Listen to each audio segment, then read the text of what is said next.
What if everything you thought about nuns was wrong? What if some sisters held more power than kings, while others fought for basic literacy? What shocking secrets separate the cloistered lives of Irish and continental nuns during the medieval period? Number 1. The invisible walls and grand stone halls of difference. Step into the world of medieval nuns, a world often misunderstood and hidden behind veils of history. You might picture quiet cloisters, sisters chanting prayers in unison, and lives devoted to contemplation and service. And you would be right, in many ways. But if you peer closer, if you travel across the choppy waters separating Ireland from the vast landmass of continental Europe during the medieval period, you would uncover a startling truth. Not all nuns were created equal, and their lives, their power, and their very existence diverged in fascinating, some shocking ways.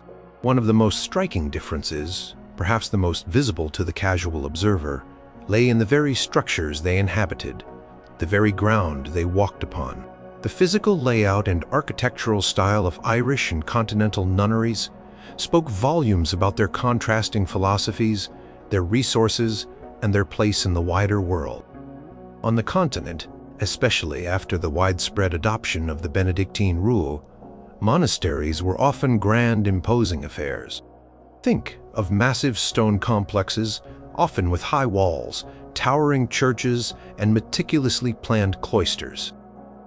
These were designed not just as places of worship and retreat, but as centers of influence, wealth, and power. Imagine arriving at a Benedictine abbey in, say, Saxony or Lombardy. The first thing that would strike you is the sheer scale.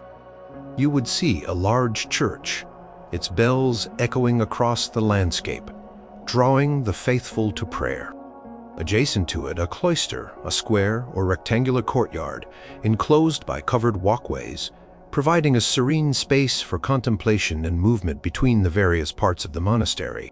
This cloister would connect to the chapter house, where the nuns gathered for daily meetings and discussions, and the refectory, their communal dining hall.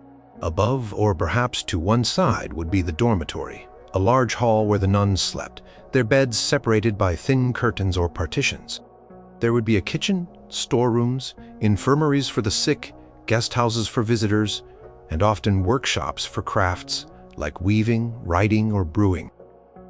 The entire complex would be built of durable materials, primarily stone, reflecting a sense of permanence and an integration into the established feudal landscape. These continental monasteries, often richly endowed by nobles and royalty, were not just spiritual hubs. They were economic powerhouses, managing vast estates, collecting rents, operating mills, and even sometimes minting their own coins. The architecture reflected this wealth and status.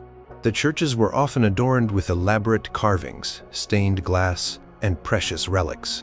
Cloisters might feature intricate column work and serene gardens. The very act of constructing such an edifice required immense resources, skilled labor, and a long-term vision. These structures were built to last, to stand as beacons of the Roman Church and the Benedictine order for centuries. Their design emphasized communal living order and a clear separation from the outside world enforced by those sturdy walls and the very layout of the buildings. A nun entering such a monastery was literally stepping into a new self-contained world, a microcosm of sacred order. Now, cross the Irish Sea. The landscape shifts, and so too do the monastic settlements. Early Irish monasticism, particularly for women, evolved differently. While stone structures existed, especially later on, the initial settlements were often far more humble, organic, and perhaps even nomadic. Many Irish monasteries began as clusters of simple, often wooden, cells or huts, surrounded by an earthen or stone enclosure known as a cashel or vallum. These were not always the grand, imposing edifices seen on the continent. Think of a collection of small, beehive-shaped stone huts known as clochans, like those you might find on Skellig Michael, or, more commonly, simple rectangular wooden buildings. The focus was less on architectural grandeur and more on asceticism, simplicity, and a deep connection to the natural, often rugged environment. Even as Irish monasticism developed, its architectural expression remained distinct.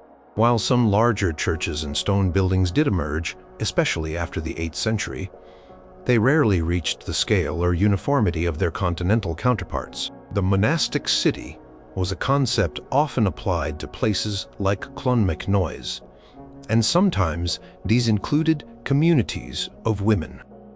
These were not single integrated blocks of buildings, but rather a collection of disparate structures spread out within a protective enclosure, a main church, smaller oratories, burial grounds, individual cells for monks and nuns, perhaps a refectory, and often a tall, slender, round tower. These round towers, a distinctive feature of Irish monastic sites, served as bell towers, watchtowers, and places of refuge during raids. They stood as solitary sentinels, pointing to the heavens, quite different from the integrated bell towers of a continental abbey church. Consider the famous example of Kildare, founded by Saint Bridget.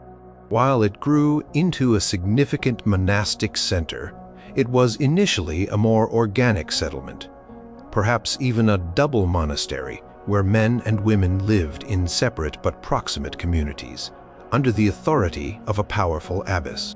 Its early structures were likely made of wood, and even when stone buildings were erected, the overall impression was different from a walled Benedictine stronghold in France. The emphasis in Ireland was often on individual asceticism, spiritual solitude within a communal setting, and a more dispersed arrangement of living quarters. The natural environment often played a larger role in their spiritual lives, with holy wells, sacred trees, and hermitages often forming part of the broader monastic landscape. There was a sense of integration with the wildness of Ireland rather than an attempt to impose a strict geometric order upon it. The materials themselves tell a story.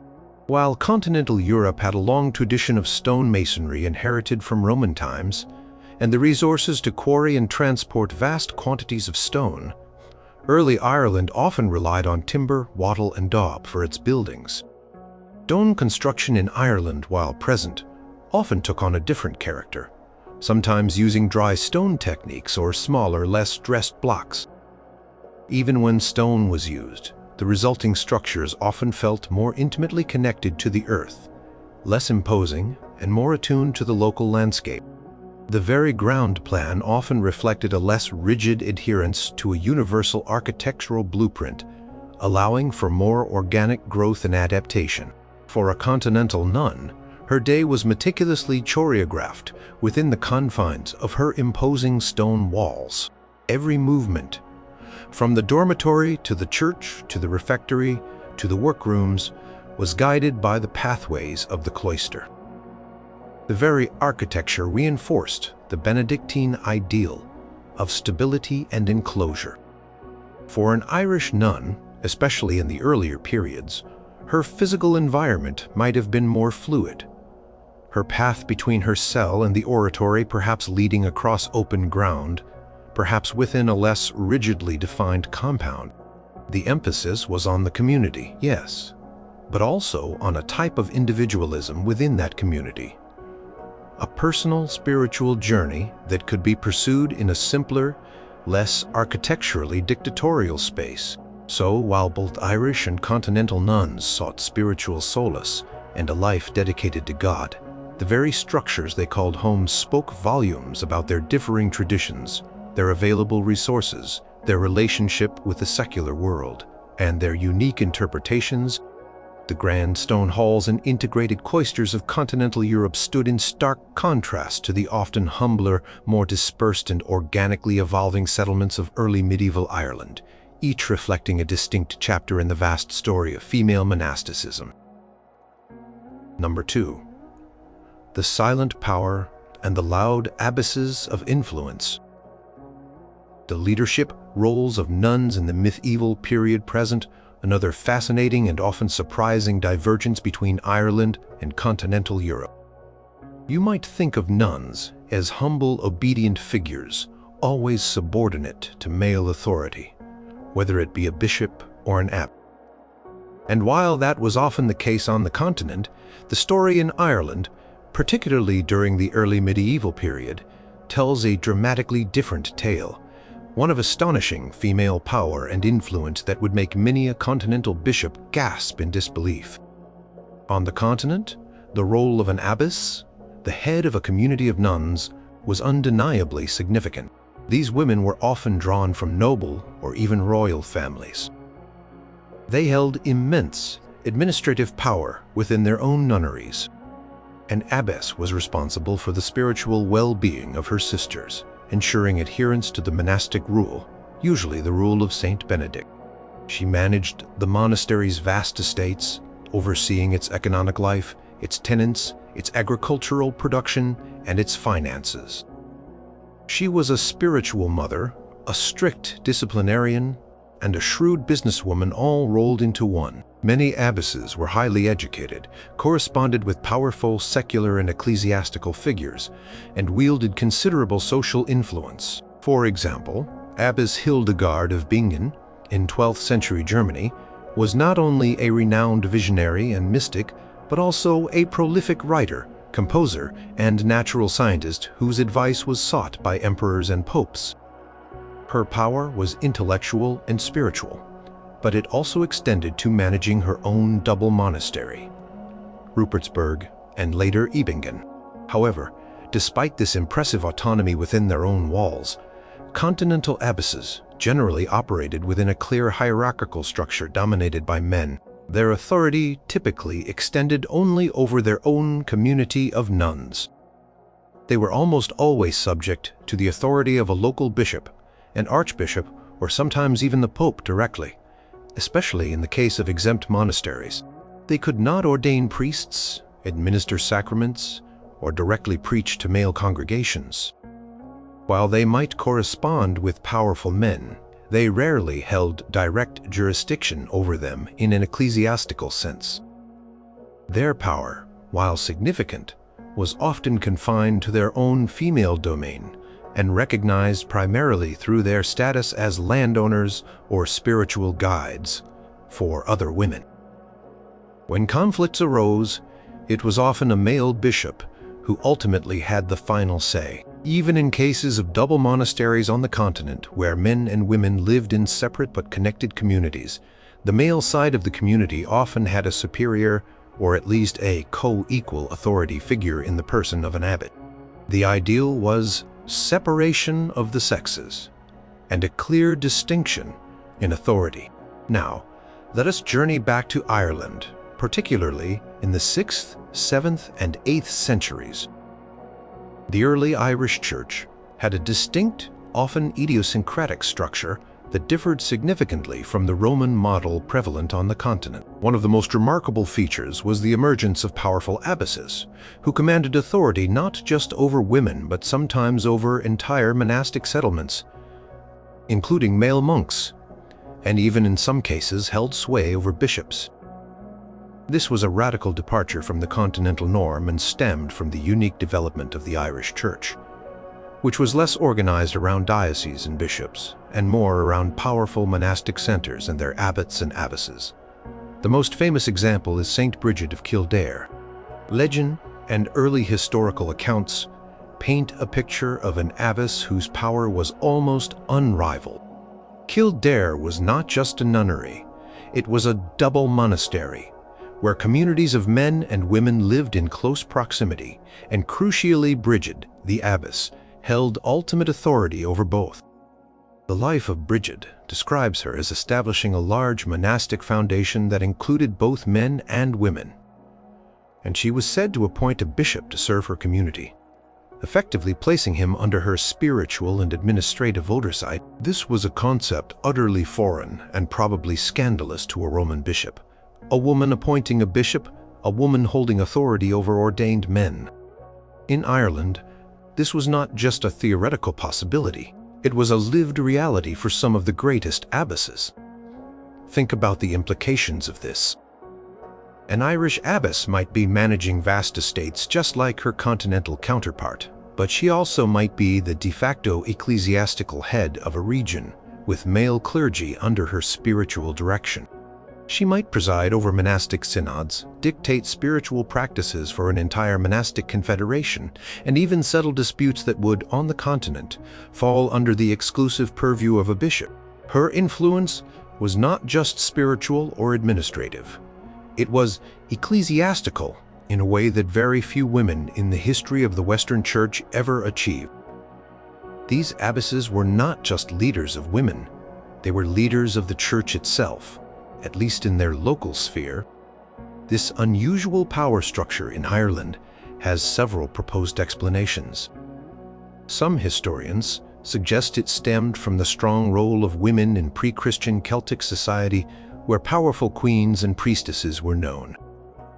Others point to the strong emphasis on the monastic order over the episcopal order in early Ireland, where abbots and abbesses held more authority than bishops. It is also tied to the clan-based nature of Irish society. Monasteries were often founded by powerful families, and the abbess might be a member of that founding family, wielding significant secular as well as spiritual power within her kinship group. This difference in power dynamics created a stark contrast in the experiences of nuns. A young woman entering a continental monastery knew her abbess was a formidable figure within her walls, but she also knew that, beyond those walls, ultimate religious authority rested with men. She might correspond with bishops, but she would never command them. A young woman entering a monastery like Kildare in early Ireland might have seen her abbess as a spiritual matriarch who held sway over kings and clergy alike, a true spiritual and temporal sovereign of her domain. This wasn't just a difference in degree, it was a difference in kind, a fundamental rethinking of where spiritual authority could reside. Over time, particularly from the 8th century onwards, the Irish Church gradually moved closer to Roman practices, and the unique authority of Irish abbesses began to wane, eventually being assimilated into the more standardized continental model. But for a glorious few centuries, the power of Irish abbesses represented a startling anomaly, a testament to a different path for women in the medieval church, where their influence was not just felt within the quiet confines of their convents. They were truly leaders, not just of souls, but of entire ecclesiastical communities, sometimes even including the men who served them. Number 3. The quill and the prayer. Varied paths of learning. Imagine a world where books are handwritten treasures, where knowledge is a rare commodity, and where literacy is not a given for anyone, let alone for women. In the medieval period, learning was often concentrated in monasteries, those spiritual powerhouses that served as intellectual hubs for centuries. The extent to which nuns participated in, and indeed shaped, this intellectual life varied significantly between Ireland and continental Europe, offering another intriguing glimpse into their distinct experiences. On the continent, the role of nuns in intellectual life was complex and varied over time and region. Many continental nunneries, especially the older, wealthier Benedictine foundations, possessed impressive libraries and scriptoria, places where manuscripts were copied and illuminated. Nuns in these communities were often literate, able to read Latin, the universal language of the Church. Their primary intellectual pursuits revolved around the study of Scripture, the writings of the Church Fathers, and the rule of Saint Benedict. They engaged in spiritual reading, copied devotional texts, and sometimes even composed hymns, prayers, or theological treatises. For noble women, entering a convent was often one of the few avenues available for higher education. Daughters of kings and aristocrats might be sent to prestigious abbeys like Andersheim, Quedlinburg, or Poitiers, where they would receive an education far superior to what most secular women could hope for. These abbesses and nuns were often highly learned, corresponding with scholars, theologians, and rulers. For example, Hrotsvitha of Gandersheim, a 10th century Benedictine nun, was a remarkable poet and dramatist, writing plays in Latin, which were among the first known dramatic works by a woman in the West. Her works show a profound understanding of classical literature and Christian theology. Similarly, Herod of Landsberg, a 12th century abbess, compiled the Hortus Deliciarum, Garden of Delights, an encyclopedic illuminated manuscript covering various subjects, a testament to the intellectual endeavors within her community. However, access to such intellectual pursuits was not universal. Many smaller, poorer convents might have had very limited libraries. For nuns from less privileged backgrounds, basic literacy might have been the extent of their education, focused primarily on reading liturgical texts and prayers. Moreover, while these intellectual pursuits were valued, they were often seen as secondary to the nuns' primary spiritual duties. There was also a recurring tension throughout the Middle Ages regarding women's intellectual capabilities and their proper role in society. Some male theologians and authorities expressed skepticism of women engaging too deeply in scholarship, fearing it might lead to pride or deviation from expected feminine virtues. While intellectual women certainly existed, their achievements were often seen as exceptional rather than typical for all nuns. The focus, particularly in later periods, shifted more towards strict enclosure and spiritual devotion, sometimes at the expense of broader intellectual inquiry. Now, let us turn to Ireland. The intellectual legacy of early medieval Ireland is truly legendary.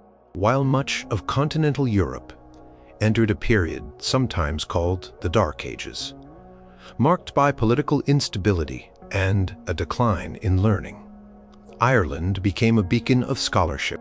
Irish monasteries, both for men and women, were vibrant centers where classical knowledge was preserved, illuminated manuscripts were created, and learning flourished. And importantly, Irish nuns played a significant role in this intellectual blossoming. While specific names of Irish women scholars are less common than those on the continent due to the vagaries of record-keeping, the very nature of Irish monasticism suggests a widespread culture of literacy and learning for both sexes. The emphasis on scriptural study, the copying of manuscripts, and the development of a unique artistic style like the intricate insular illuminations seen in the Book of Kells, meant that monasteries were places where literacy was not just encouraged, but essential. Nuns in these communities would have been immersed in this literate environment. Consider the example of Kildare, the monastery founded by Saint Brigid. It was renowned as a center of learning.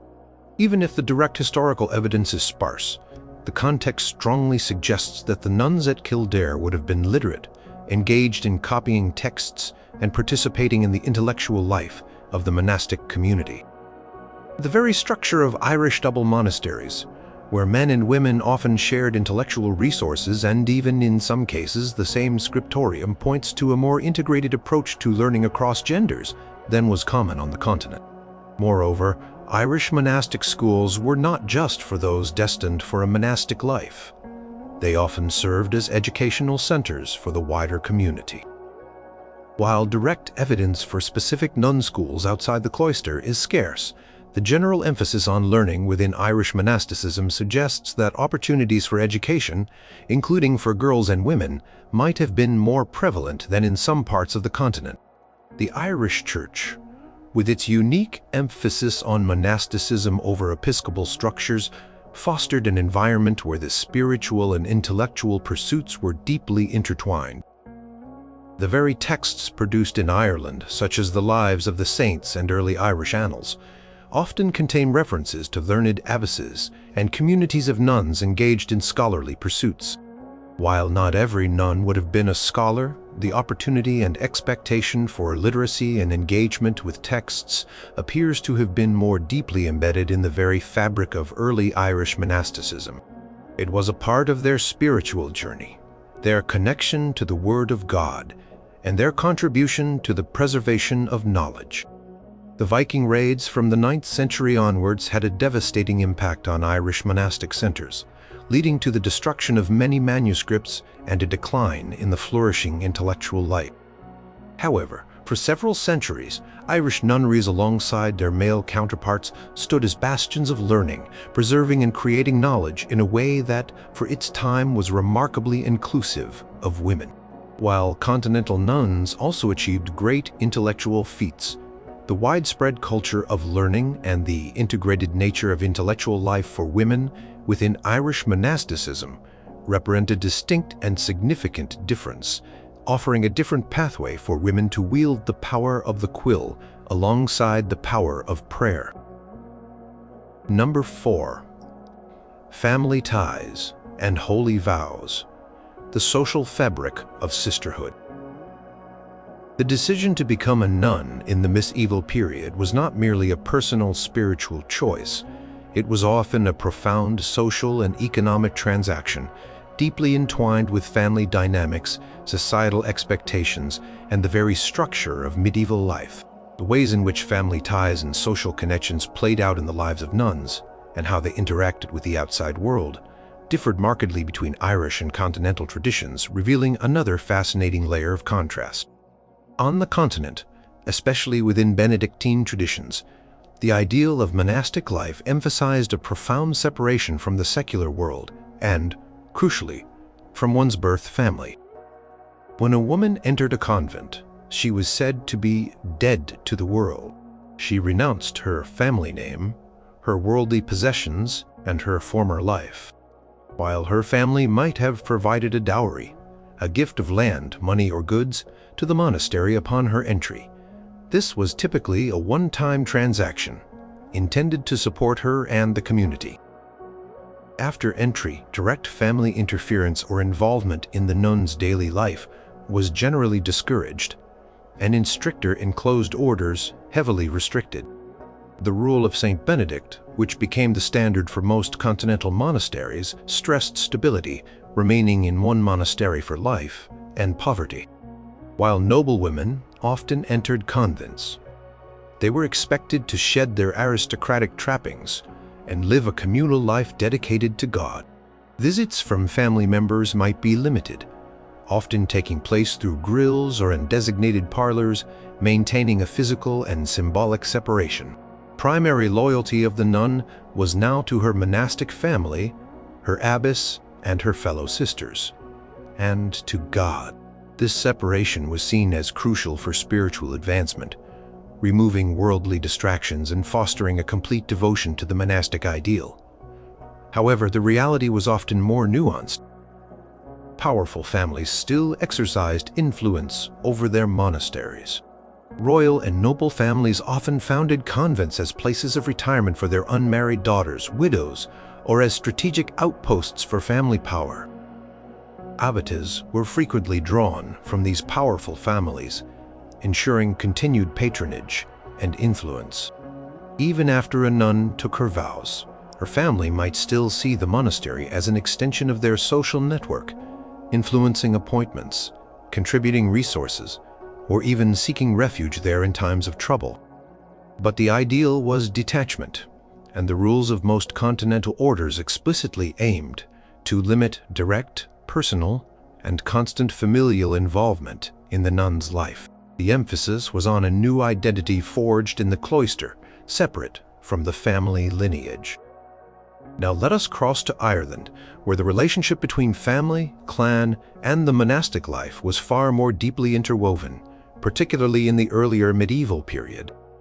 The Irish Church, before its eventual assimilation into the Roman model, was profoundly shaped by the unique social structure of Gaelic society, which was based on kinship, clan, and tribal loyalties.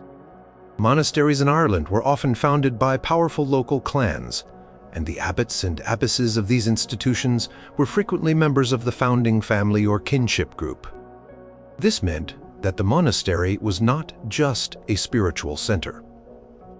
It was often a clan institution, a nexus of power for a particular family. Consider the example of St. Bridget's Kildare once more. While much of her story is shrouded in legend, it is clear that Kildare grew into a vast monastic federation with strong ties to powerful families. The abbesses of Kildare often came from the same lineage, inheriting their position not just through spiritual election but also through familial succession. This meant that the abbess was not merely a spiritual leader, she was also a tribal chieftainess, wielding influence within her own clan and beyond. Nuns entering such a monastery might find themselves living alongside aunts, cousins, and other relatives, not just as spiritual sisters, but as members of the same extended family. This profound connection to family meant that Irish nuns were often much more deeply embedded in the secular world of their kin. They might manage lands that were still seen as part of their family's ancestral holdings. Their influence might extend beyond the spiritual realm into local politics, land disputes, and alliances, simply because they were part of powerful kin networks. This was a stark contrast to the continental ideal of monastic enclosure and separation. Irish nuns might participate in a local synod, advise a chieftain, or mediate a dispute, their authority stemming partly from their spiritual role and partly from their familial status. Concept of fosterage, a common practice in Irish society where children were sent to be raised by other families, also played a role. It is possible that young girls were sent to monasteries not just for religious instruction, but also for general education and upbringing, strengthening the ties between the monastery and the wider kin group. The monastic community was in many ways an extension of the clan, blurring the lines between the sacred and the secular in a way that would have been highly unusual on the continent. This close integration of monasticism with family structures meant that Irish nuns were often less enclosed, less separated from the world than their continental counterparts. While they certainly took vows of chastity and devotion, their daily lives and their institutional roles were often deeply intertwined with the practicalities and politics of their kin. Their spiritual sisters were also often their blood relatives, creating a different kind of communal bond, one rooted not just in shared faith but in shared lineage. Over centuries, as the Irish Church gradually reformed to align with Roman practices, this unique familial structure in monasticism began to diminish. The emphasis shifted towards stricter enclosure and a more detached monastic ideal. But for a significant period, the Irish nun's life was not one of complete separation from her family. It was often a life deeply interwoven with the very social and political fabric of her clan, making her a powerful spiritual leader and a vital member of her extended kin network. This deep embedding in family was a defining feature, setting her experience apart from the more detached, cloistered life of her continental sister. Number 5. The daily rhythms of faith, observances, and disciplines. The daily life of a medieval nun, regardless of her location, was structured around the rhythm of prayer work and communal living. Yet, beneath this shared foundation, the specific observances, rules, and daily disciplines diverged in fascinating ways between Irish and continental nunneries, reflecting their differing theological emphases, historical developments, and cultural contexts. These subtle yet significant variations shaped the spiritual experiences and routines of these women in profound ways. On the continent, particularly after the 9th century, the rule of Saint Benedict became the dominant guide for almost all monastic communities, including those for women. This rule provided a detailed blueprint for monastic life, dictating everything from the structure of daily prayer, the divine office performed at specific hours throughout the day and night, to rules about food, clothing, silence, obedience, and work. Continental nuns' day was meticulously scheduled, rising before dawn for matins, followed by lauds at sunrise, then prime, terce, sext nun, vespers, and finally compline before retiring. Between these prayer services, there were periods for communal meals in the refectory. Manual labor, which could include anything from gardening and cooking to weaving and manuscript copying, spiritual reading, lectio divina, and rest. Benedictine monasticism emphasized stability, meaning a nun would join a monastery and remain there for life. It also stressed strict enclosure, particularly for women, which meant physical separation from the outside world. The rules regarding silence were often strict, especially in common areas, fostering an atmosphere of contemplation. The food was typically simple and communal, with specific dietary restrictions, e.g., no meat on certain days. The clothing, the habit, was standardized for the order, signifying humility and uniformity. Abbess governed with authority, but she herself was bound by the rule and expected to rule with discretion and charity. Discipline for infractions was communal and prescribed. The focus was on living a balanced life of prayer and work, under obedience to the abbess and the rule, leading to spiritual perfection within a structured, enclosed community. This uniformity, while allowing for local variations, aimed to create a consistent, predictable spiritual environment across vast stretches of Europe. Now, let's look at Ireland, especially in the earlier periods when Irish monasticism was still distinct from the Roman tradition. The daily rhythm of an Irish nun's life, while also centered on prayer, was often influenced by different customs and perhaps a more austere, ascetic ethos. Celtic monasticism that flourished in Ireland developed its own practices and rules, which differed from the Benedictine model in several key areas. One of the most famous divergences was the dating of Easter. The Irish Church adhered to an older Celtic calculation for the date of Easter, which differed from the Roman calculation. This meant that Irish nuns and their continental counterparts would be celebrating the most important feast in the Christian calendar on different days for centuries, a visible symbol of their distinct paths. Similarly, the style of tonsure, the shaving of the hair as a sign of religious dedication, differed. Roman monks and nuns used a crown-shaped tonsure, while the Irish used a distinctive front-to-back shaving. These might seem like minor details, but in the highly symbolic world of medieval religion, they were markers of identity and adherence to different traditions. Beyond these specific ritual differences, the general approach to monastic discipline in Ireland could be more intensely ascetic. While continental Benedictines emphasized a balanced life, some Irish monastic rules, like the rule of Saint Columbanus, though mainly for men, its spirit influenced women's communities, emphasized harsher penances, stricter fasting, and more severe self-denial. This was often tied to the concept of white martyrdom, a spiritual struggle against sin through rigorous ascetic practices rather than physical death.